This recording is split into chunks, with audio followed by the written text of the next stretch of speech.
काय मग माझा कॉलेजात जाणार कशी काय?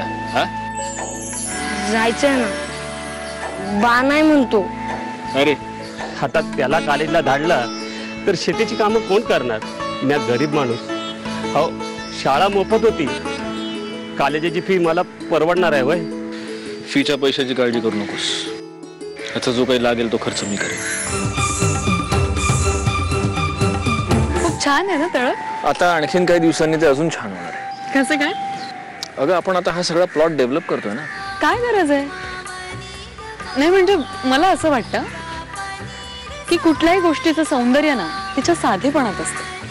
आता तुम्हीच मला सांगा, इथे जर तुम्ही संगमरवरी लाद्या टाकल्या तर मातीचा सुगंध थोडाच येणार आहे. पण हे सगळं मी तुझ्यासाठी करतोय. साहेब तुमच्यासाठी कोण आहे? ते कोणाचा फोन? हॅलो. हो हो माझ्या लक्षात आहे. दादा होळकरांबरोबरची मीटिंग माझ्या लक्षात आहे. कसं आहे विहंग, मीटिंग विसरायला मी म्हणजे तू नाही का? आणि अजून एक गोष्ट, आपण हे जे काही फार्म हाऊस डेव्हलप करणार होतो तो प्लॅन आता कॅन्सल झालाय. कारण कसं आहे, इथे संगमरवरी लाद्या बसवल्या तरी त्याला मातीचा सुगंध येणार नाही का, असं मंजिरी मॅडमचं म्हणणं आहे. म्हणजे त्यांची आज्ञा आहे. So plan cancel.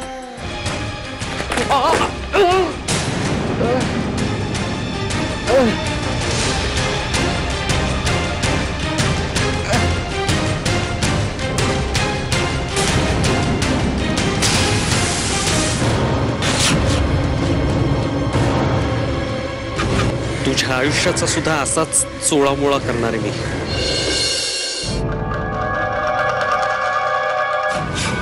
मी सकाळीच लावली होती तुळस, अशी कशी काय? मंजिरी अगं, इथे आजूबाजूला जनावर असतात, त्यांच्यापैकीच कोणीतरी.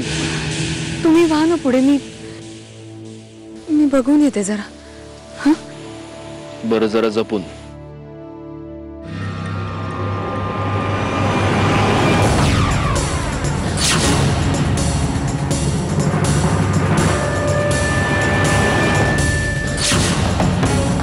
नाही ना, हा अल्बम नाही बघायचा.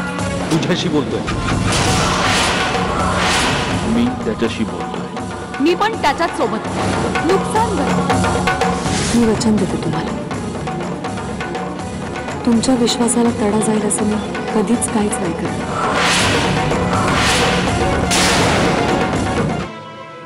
काय झालंय? तुमचे डोळे असे पाणावलेले काय? घरी सगळं नीट आहे ना? आई बऱ्या आहेत ना आपल्या? हा अहो, काही लोकांचा जन्म हा जखमा खाण्यासाठीच झालेला असतो. ती जखम कोणी आणि कसं देतं हे महत्वाचं उरतच नाही. रक्त वाहत राहिलं पाहिजे. जरा घाव भरतोय असं वाटतं, जरा खपली धरते असं वाटतं, भळभळायचं थांबले असं वाटतं की लगेच देव म्हणतो. असं कसं? करा करा, नवीन वार करा, पुन्हा जखमी होऊ द्या साल्याला. चूक तुझी नाहीये मंजिरी, चूक तुझी नाहीये. देवानं माझं जे विधिलिखित ठरवलं होतं ते लिहून काढण्यासाठी तू फक्त त्याला तुझे हात दिलेस. यापेक्षा जास्त तुझी काहीही चूक नाहीये.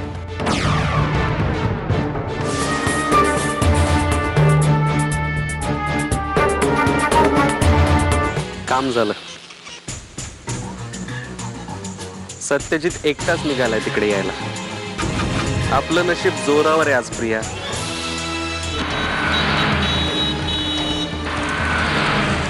विश्वास ठेवणं हा सगळ्यात मोठा गुन्हा आहे.